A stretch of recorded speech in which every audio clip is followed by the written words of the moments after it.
Coucou, vous voulez avoir du muscle? Vous savez donc qu'il faudra stresser les muscles et associer une diète suffisante en protéines, sauf que, eh bien, vous avez du mal avec la viande. Peu importe la raison, mais du coup, c'est mort pour l'apport en protéines? C'est ce à quoi nous allons répondre. On est d'accord, les viandes, les œufs, le lait et le poisson sont les apports en protéines les plus courants, mais elles sont toutes d'origine animale, et les protéines végétales ne sont pas les plus plébiscitées. Mais pourquoi? Ce n'est pas pour faire une campagne anti-végane, mais la réalité, c'est que les protéines animales sont meilleures pour notre organisme. Je m'explique. Qu'est-ce que ça veut dire? En fait, elles sont plus complètes. Quoi? Mais 1 gramme de protéines, c'est 1 gramme de protéines, non?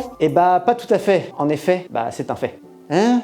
Par exemple, 1 gramme de protéines animales et 1 gramme de protéines végétales, c'est le même poids. Cependant, ce que notre organisme va pouvoir utiliser, c'est une autre histoire. Les protéines ne sont que des assemblages d'acides aminés. Il y en a 22 types en tout, mais seulement 9 sont considérés comme essentiels, car notre corps ne peut pas les produire. Vous commencez à comprendre le souci, il est difficile d'avoir un spectre complet d'acides aminés essentiels avec les protéines végétales. Nous allons pouvoir le graduer avec le coefficient de digestibilité en pourcentage. Pour vous dire, les protéines animales avoisinent les 100% sans descendre en dessous des 90% et les protéines végétales seulement de 40 à 80%. Et bien sûr, je ne vais pas vous laisser comme ça. Je peux déjà vous dire que le soja est une excellente source de protéines, plutôt complète. Sinon, il est toujours intéressant de composer un repas de légumineuses et de céréales afin de corriger les lacunes en acides aminés de chacune d'elles.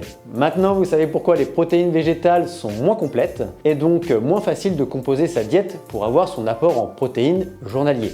J'espère que vous y voyez plus clair et que vous aurez de nouvelles solutions pour adapter votre alimentation et optimiser vos résultats. Portez-vous bien les amis, bye bye!